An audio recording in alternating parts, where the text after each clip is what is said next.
안녕하세요. 50대 주부입니다. 어머니가 돌아가시면서 남긴 유품을 정리하던 중에 어머니가 쓰시던 일기장이 있어 적어볼까 합니다. 1960년 7월 11일 정수리 위의 햇빛은 늦은 저녁이 되어도 계속해서 비추는 것 같은 더위가 느껴졌다. 만삭의 몸을 이끌고 빨래하는 일은 시간이 지나도 익숙해지지 않는다. 매번 땀에 젖어 습한 것인지 빨래에 물이 튄 것인지 몰랐다. 시어머니는 꼭 더운 물에 빨래를 해야 때가 잘 빠진다며 한 소리 하신다. 더울 때는 더운 물로 하라 하시고 추울 때는 냉수로 해야 때가 빠진다고 하시니 뭐가 맞는지 모르겠지만 한 가지는 확실하게 알겠다. 내가 남편 잡아먹은 과부라 미움을 받는다는 것. 그래도 뱃속의 아이에게 어미가 미움받는 소리를 듣게 하는 게 싫었다. 그래서 웃었다.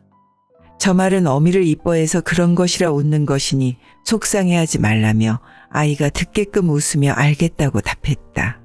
출가외인이라는 아버지의 말로 어머니를 못 뵌 지가 1년은 넘어선 것 같다. 아마 우리 어머니도 나와 같은 행동을 했을 거라 생각한다. 어머니가 보고 싶은 밤이지만 웃을 것이다. 아이가 듣지 못하도록. 1960년 7월 12일 아마도 내일이나 모레쯤이면 아이가 나올 것 같다. 자꾸 아이의 눈물이 밑으로 흐르는 것 같았다. 점점 배가 아파오지만 소리를 지를 수 없었다. 시어머니가 짜증을 내신다. 나 때는 4, 5을 낳아도 밭에서 일을 했다며 말씀하신다. 더 엄마가 보고 싶었다. 어릴 때 맡았던 엄마의 전내음이 그리워 울다가도 웃었다. 곧 나올 아이에게 엄마의 눈물을 보여주고 싶지 않았다. 아파도 힘들어도 웃으며 견디는 나의 엄마 같은 엄마가 되고 싶었다.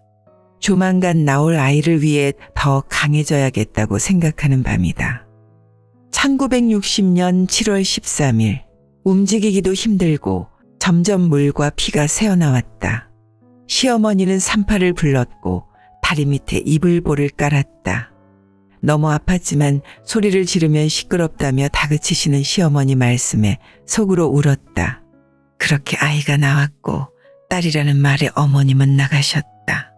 너무 이뻤다. 햇빛보다도 달빛보다도 눈이 부셨다. 그렇게 그간 울지 못했던 감정이 아이의 울음소리와 함께 터져나왔다. 다행히 아이의 울음소리는 어머님이 뭐라고 안 하셔서 많이 울었다. 태어나자마자 효녀인 우리 아이. 1960년 7월 30일 영숙이는 포대기를 참 좋아한다. 어미의 등은 땀범벅이라 더울 텐데 잠 잘도 잔다. 저기 여름을 알려주는 매미처럼 꼭 붙어있는 게 보이진 않아도 색색 잠든 소리는 언제 들어도 좋은 노래소리다. 아마도 우리 영숙이는 이금희보다 더 노래를 잘할 것이다. 우리 엄마도 나에게 노래를 잘한다고 했는데 이런 마음이셨을까? 오늘은 시어머니와 장을 보러 갔다가 많이 혼났다. 걸음이 늦어진다며. 그럴 때마다 영숙이가 울었다. 시어머니는 애미나 딸년이나를 달고 말씀하신다. 하지만 잔소리를 막아주는 우리 영숙이 덕분에 나도 모르게 웃음이 나왔다. 1960년 9월 1일 오늘은 영숙이 아빠가 떠난 지 꼭 1년 된 날이다. 어머님이 많이 우셨다. 나도 많이 울었다. 크게 울 수는 없었다. 우리 영숙이가 들으면 속상할 것 같았다. 속으로 끄끄 우는데도 우리 영숙이는 어미를 보곤 같이 울었다. 이 작은 게 뭘 안다고 같이 우는지 미안했다. 앞으로는 울지 않겠다고 다짐했다.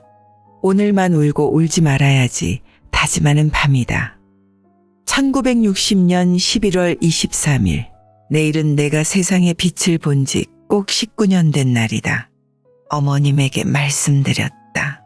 집에 다녀오겠다고.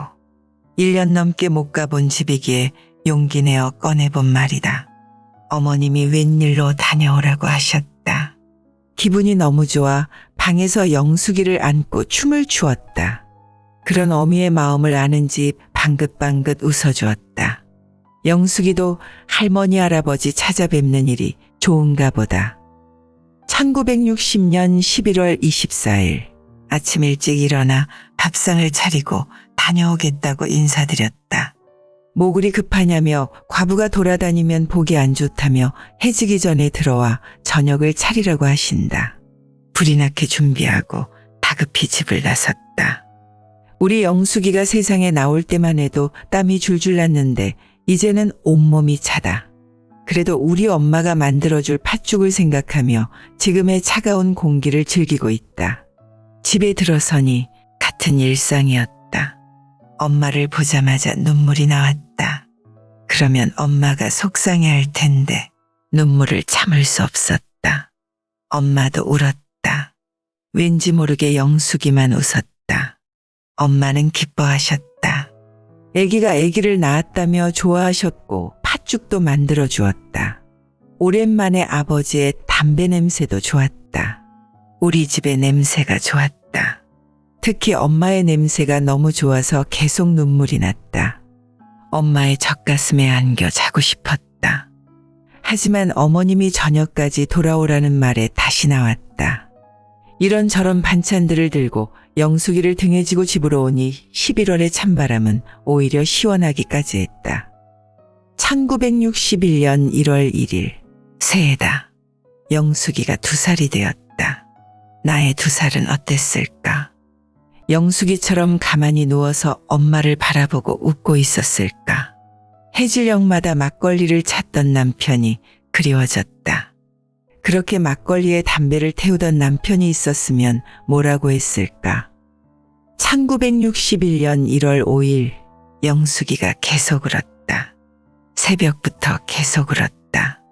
아버님, 어머님 모두 계셔서 시끄럽다고 한 소리 하신다.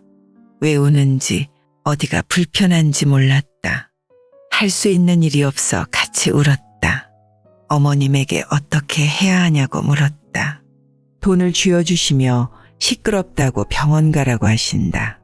울면서 뛰었다. 문은 닫혀 있었다. 계속해서 두들겼다. 아무도 나오지 않았다. 10분을 울며 불며 두들겼다. 옆집 약방 아저씨가 무슨 일이냐며 나오셔서 도와달라고 붙잡고 울었다. 열이 오른 것 같으니 약을 먹이자고 하신다. 그렇게 약을 먹고 병원 문이 열릴 때까지 울면서 발을 동동 구르며 약방에서 기다렸다. 사람들이 오길래 병원으로 뛰어들어갔다. 의사 선생님은 감기 같다고 하시며 약방 선생님과 얘기하셨다. 그렇게 진정이 되었다. 영숙이에게 너무 미안했다. 엄마 생각이 났다. 엄마에게 엄마가 되는 방법을 알려달라고 하고 싶었다. 그렇게 진정이 된 영숙이를 안아들고 집으로 오는 길에 발이 아파서 보니 맨발이었다. 어머님에게 혼날 생각이 들어서 아무도 못 볼 때 들어가야겠다고 다짐하면서 들어갔다. 다행히 들키지 않았다. 밤새도록 문을 여는 병원이 생겼으면 좋겠다고 달님에게 소원을 빌면서 잤다. 1980년 3월 2일 영숙이가 결혼하는 날이다. 어미등에 매미처럼 매달려 있던 갓난아이가 시집을 간다. 그 갓난아이가 결혼을 하고 엄마가 되겠다고 한다. 말리고 싶었다. 조금만 더 엄마 옆에 있어달라고 하고 싶었다. 너 없이 살 수 없다고 말하고 싶었지만 그럴 수 없다. 잘 커줘서 고맙다고 인사를 하고 영숙이를 떠나보냈다. 내가 엄마에게 자주 가지 못했지만 너는 그러지 말아달라고 속으로 소리쳤다. 자주 오라고 매일 오라고 1시간에 한 번씩 전화달라고 얘기하고 싶었지만 그럴 수 없었다. 나의 전부였던 영숙이가 최서방에게도 전부가 되게 해달라고 달님에게 소원을 빌면서 잤다. 1981년 1월 1일 새해를 맞아 집을 대청소했다. 저기 장롱 구석에서 영숙이가 쓰던 포대기를 발견했다. 참 아직도 안 버리고 갖고 있길 잘했다고 생각했다. 녀석이 쓰던 물건들, 학용품, 입던 옷들 전부는 아니지만 일부라도 남겨놓길 잘했다고 생각하며 눈물이 났다. 영숙이를 안고 병원에 뛰어가던 때가 생각난다. 아직도 발바닥에 남아있는 상처들을 보며 괜히 웃음이 났다. 1982년 3월 2일 엄마가 죽었다고 오빠한테 연락이 왔다. 하얗게 분칠하고 말라있는 엄마를 보았다. 엄마가 살아 생전에 나를 많이 찾았다고 하며 미안하다고 했단다. 사는 게 바쁘고 과부라는 죄책감에 찾아보지 못한 게 후회가 됐다. 그립던 엄마의 가슴팍에 묻혀 한참을 울었다. 오빠가 말렸다. 이제 보내줘야 한단다. 뒤늦게 영숙이가 최서방이랑 왔다. 엉엉 우는 나를 보고 영숙이가 안아줬다. 엄마가 나를 찾았다는 말이 영숙이를 보는 순간 알게 됐다. 너는 나를 할미처럼 보내지 말아달라고 속으로 외쳤다. 영숙이도 이를 알았는지 자주 전화하고 찾아가겠다고 한다. 1983년 7월 20일 영숙이가 엄마가 됐다고 한다. 딸이라며 연락이 왔다. 병원으로 달려갔다. 나를 보더니 영숙이는 울었고 나도 울었다. 이 못난 어미에게 엄마도 이렇게 아팠냐고 물어본다. 아니 나는 하나도 안 아팠어. 너는 네가 알아서 나와서 하나도 안 아팠다고 했다. 그렇게 우리는 울다가 웃었다. 고생했다고 꼭 안아줬다. 그렇게 집으로 가는 길에 최서방을 불러 통장을 주었다. 그동안 모은 돈이다. 우리 영숙이 건강 챙기고 우리 손주 옷도 사주고 최서방도 같이 맛있는 거 먹으라고 주고 그렇게 병원을 나왔다.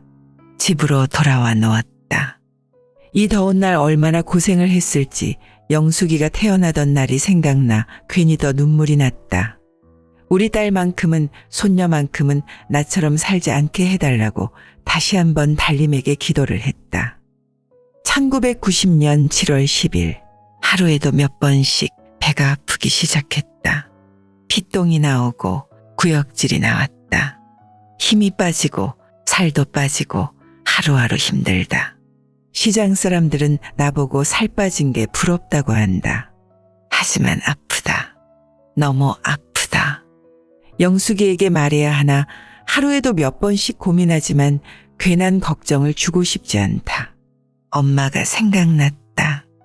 엄마도 이런 날이 있었을 텐데 왜 나에게 전화하지 않았을까 화가 나면서 눈물이 났다. 그러다 보니 더 영숙이에게 연락할 수 없었다. 1990년 7월 15일 시장에서 가게를 보고 있다가 잠든 것 같은데 일어나 보니 병원이었다. 영문을 몰랐는데 이상한 주사들을 놓고 있다. 의사 선생님이 대장암이라고 한다. 그것도 꽤 심각하다고 한다. 정밀 검사해보자며 보호자를 부르라고 한다. 영숙이에게 말할 수 없었다. 보호자는 없다고 했다. 그렇게 정밀 검사를 했고 결과를 기다리고 있다. 엄마가 옆에 있었으면 좋겠다고 생각하는 밤이다. 1990년 7월 17일 무슨 검사들을 잔뜩 하더니 죽을 거라고 한다. 치료를 해보자 뭐를 해보자 말들은 많은데 확신은 없다고 한다. 그럴 돈도 없다고 하고 병원을 나왔다. 약값도 비싸다. 진통제 같은 걸 처방받아서 그래도 예전만큼은 아프지 않다. 시장에 앉아 일기를 쓰는데 점점 힘이 든다. 1990년 8월 1일 영숙이에게 오랜만에 전화를 했다. 많이 바쁜 모양이다. 애 키우랴 남편 뒷바라지하랴 바쁠 것이다. 그래도 옆에서 애를 같이 키워줄 남편이 있어서 다행이다. 엄마로 태어나 딱히 뭐 하나 해준 것도 없어서 괜시리 눈물이 났다. 우리 엄마도 이렇게 생각하셨을까? 영숙이가 보고 싶은 밤이다. 이 어미를 보고 해맑게 웃어주던 영숙이가 생각이 났다. 이것이 엄마의 마지막 일기였습니다. 엄마가 돌아가시고 2, 3주 정도 지난 후에 발견했던 일기장을 보고 며칠을 울었던 기억이 납니다. 엄마의 일기장에는 온통 영숙이였습니다. 엄마도 엄마가 있던 사람이고 19살에 나를 낳고 힘들게 시댁살이 하던 일들을 보며 너무 미안했습니다. 엄마의 잘못도 아닌데 괜히 그 아부라고 손가락질 당하고 할머니에게 미움받고 시댁살이 하던 모습이 그려져 한참을 울었습니다. 나는 엄마한테 아프다, 힘들다, 싫다, 좋다 많은 감정을 표현했는데 엄마는 그런 게 없었습니다. 다 괜찮답니다. 안 아프답니다. 걱정 말랍니다. 엄마가 살아계실 때 한 번이라도 더 전화하고 찾아갔어야 하는데 너무 많은 후회가 됩니다. 이 세상에 하나뿐인 소중한 우리 엄마가 너무 보고 싶은 밤입니다. 사연 들어주셔서 감사합니다. 구독과 좋아요를 눌러주시면 유튜브 채널에 큰 도움이 됩니다. 감사합니다.